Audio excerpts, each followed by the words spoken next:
যন্ত্রণা আর ভোগান্তির আরেক নাম রাজধানীর মিরপুর ১০ নম্বর গোল চত্বর। এ চত্বরের চক্করে অতিষ্ঠ মিরপুরবাসী। সকালে বের হলে ফেরার আগে কয়েকবার আটকে পড়তে হয় এই গোল চত্বরের চক্করে। একবার সিগন্যালে থামলে যে কাউকে অন্তত ১৫ মিনিট আটকে থাকতে হয়। আর সকাল ৯টা থেকে দুপুর ১২টা এবং সন্ধ্যা ৬টা থেকে রাত ৯টার মধ্যে হলে তখন আধা ঘন্টার থেকে আরও বেশি সময় আটকে থাকতে হয়। দিনের পর দিন এ পথে যাতায়াতকারীদের এই ভোগান্তি সয়ে পথ চলতে হয়। এখানে আসলে মিনিমাম ১৫ থেকে ২০ মিনিট দাঁড়াতেই হয়, এটা সব সময়। সো আমার কাছে মনে হয় যে এটা একটা সিরিয়াস সমস্যা। অফিস টাইমে বলেন সকাল ৯টা ১০টা ১১টার সময়, ওই সময় তো এটা এক্সট্রা টাইম লাগে, যানজটের চাপ থাকে অনেক বেশি। ১০ বছরের যাত্রা তো কেবলই শুরু। একসাথে গ্রো করার এই জার্নি চলুক আগামীতেও। পাঠাও 10 years of growing with you। এই ৪ রাস্তায় আমি সবসময় জ্যাম দেখি, এটা আমি আসলে কারণ আমি খুঁজে পাইনি। গুরুত্বপূর্ণ সড়ক, সবচেয়ে বড় কথা রিক্সাটাকে ক্রস করতে হয়, আর রিক্সা ক্রস করলে জ্যাম বাঁধবেই।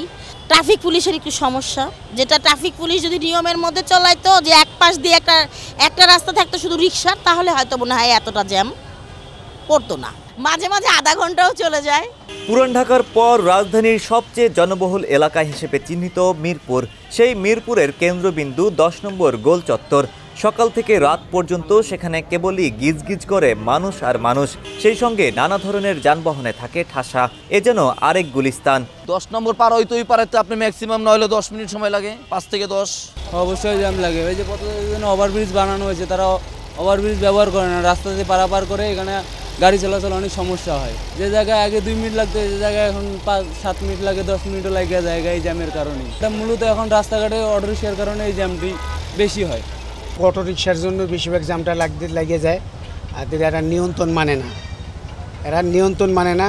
সামনে কোনো ভালো গাড়ি দেখুক, প্রাইভেট দেখুক, কিছু মানবে না, ওটা সরাসরি এরা চাক্কা ঢুকাই দেবে।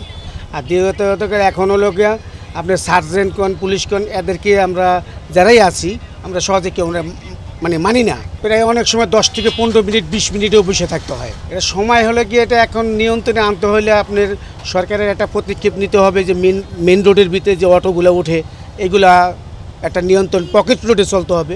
বিভিন্ন কারণের জন্য এই অটোর জন্য সমস্যা হয়। আপনি অন্য গাড়ি তো আসছেই যেন, বেশি অটোটা সিএনজি এগুলো সমস্যা। গোল চত্বরকে কেন্দ্র করে আশেপাশের ফুটপাত পুরোটাই দখল করে নিয়েছে হকাররা। ফুটপাত নামক কোনো জিনিস সেখানে অবশিষ্ট নেই। অনেকে রাস্তার ওপর শুরু করেছে নানা ধরনের ব্যবসা। বাধ্য হয়ে পথচারীদের রাস্তায় নেমে আসতে হয়। পথচারীরা দেখেন এই যে ওভারব্রিজ আছে, ওভারব্রিজ ইউজ না করে অবাধে রাস্তা দিয়ে পারাপার হচ্ছে, এতে পথচারীদেরও একটা জীবনের রিস্ক, তারপরে মনে করেন যে যানজটও সৃষ্টি করতেছে।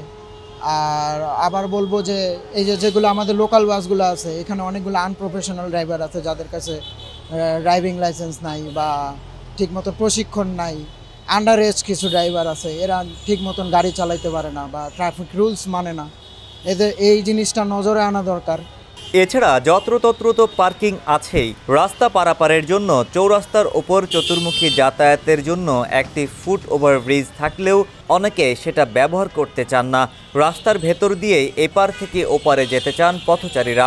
গোল চত্বর ঘিরে চতুর্পাশে রয়েছে নানা ধরনের বিপণী বিতান ও বাণিজ্যিক প্রতিষ্ঠান। সব মিলিয়ে লোকে লোকারণ্য থাকে পুরো এলাকা। কারণ বাচ্চাকে নিয়ে উপরে ওঠাটা একটু কষ্ট দেখে নিজে চলে আসছে আর কি।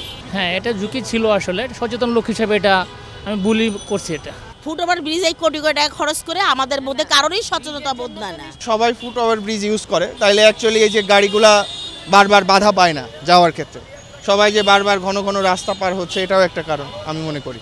মিরপুর ১১ থেকে কাজীপাড়া ও মিরপুর শেরেবাংলা স্টেডিয়াম থেকে কচুক্ষেতমুখী যানবাহনের চাপ সকালবেলা সবচেয়ে বেশি। ১১ নম্বর থেকে শুরু হয়ে যায় ১০ নম্বর অভিমুখী যানবাহনের লম্বা জট। এই সিগন্যাল পার হতে লেগে যায় আধা ঘন্টার বেশি সময়। এখানে মূল সমস্যা হলো অটোরিকশা খুব পরিমাণ বেড়ে গেছে, আর মানুষজন দেখবেন যে ফুট ওভারব্রিজ ইউজ করে না, রাস্তাতে চলে যায়। আমরা যখন সিগন্যাল ছাড়ি তখন সিগন্যালটা ঠিকমতো আসতেও পারে না, গাড়িগুলো আটকে যাচ্ছে। আর এখানে আমার 4টা সিগন্যাল আছে, আমার 4টা সিগন্যাল মেনটেন করতে হয়, তো কিছুটা সময় আমাদের লাগে আর কি। আপনার অ্যাক্সিডেন্টের আরও বাড়ছে, আপনার মাঝখানে চলে যাচ্ছে, একটা গাড়ি লাগাই দিচ্ছে। এটা অনেক বড় প্রবলেম, মাঝখানে অ্যাক্সিডেন্টও হচ্ছে অনেক। আমার কাছে যেটা মনে হয় যে এখানে অটোরিকশাগুলো আমাদের মেন রোডে যেন অটোরিকশা না চলে, আর যাত্রীদেরকে অবশ্যই ফুট ওভারব্রিজ ইউজ করতে হবে।